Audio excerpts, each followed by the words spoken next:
యువమిత్రులందరికీ తెలంగాణ రాష్ట్ర ప్రభుత్వం తరఫున ఈరోజు ఉద్యోగ నియామక పత్రాలు అందుకొని తెలంగాణ రాష్ట్ర భవిష్యత్తును విద్యార్థి లోకాన్ని తీర్చిదిద్దడానికి ఈ ఎల్బీ స్టేడియానికి వచ్చిన సోషల్ వెల్ఫేర్ టీచర్ ఉద్యోగ నియామకాలు పోలీస్ నియామకాలు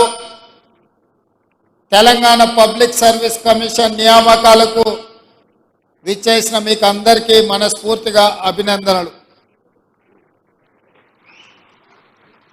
ఈ కార్యక్రమంలో నాతో పాటు హాజరైన మంత్రివర్గ సహచరులు ఉప ముఖ్యమంత్రి వర్యులు బట్టి విక్రమార్క గారు, సీనియర్ మంత్రివర్యులు దుద్దిల్ల శ్రీధర్ బాబు గారు, తుమ్మల నాగేశ్వరరావు గారు, పొన్నం ప్రభాకర్ గారు, శ్రీమతి కొండ సురేఖ గారు, అదేవిధంగా శాసనసభ్యులు public service commission vice chairman పెద్దలు చిన్నారెడ్డి గారు, చీఫ్ సెక్రటరీ గారు, డీజీపీ గారు, అధికారులందరికీ కూడా హృదయపూర్వకంగా నమస్కారాలు। మిత్రులారా, ఎల్బీ స్టేడియం చరిత్రలో శాశ్వతంగా మిగిలిపోతుంది। ఈ ఎల్బీ స్టేడియం 2004లో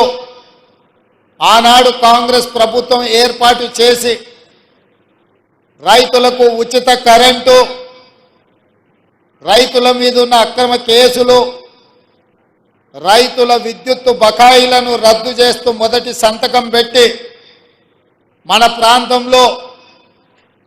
రైతును రాజును చేసిన చరిత్రకు పునాదులు పడ్డది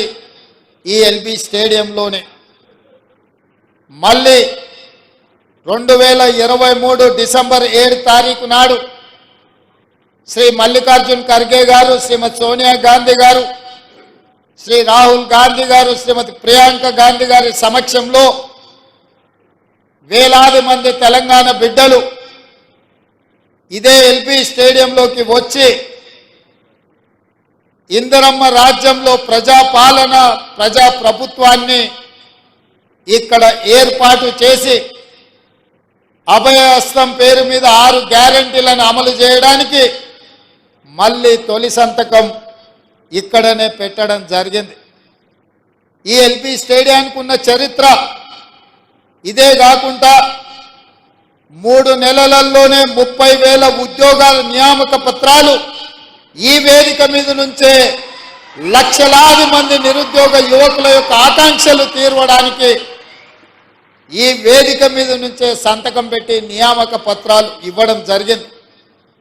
అది పోలీస్ శాఖలో కావచ్చు, పారామెడికల్ సిబ్బంది కావచ్చు, సింగరేణి సిబ్బంది కావచ్చు, ఈరోజు గురుకులాలలో టీచర్ల నియామకాలు కావచ్చు, ఈరోజు సోషల్ వెల్ఫేర్ టీచర్స్తో పాటు జూనియర్ లెక్చరర్స్ కావచ్చు, ఎన్ని ఉద్యోగ నియామకాలు ఈ ఎల్బీ స్టేడియం వేదికగా జరుగుతున్నది అంటే ఖచ్చితంగా రాబోయే చరిత్రలో ఈ ఎల్బీ స్టేడియం శాశ్వతంగా లిఖించడం జరుగుతుందని చెప్పి నేను విశ్వసిస్తున్నా।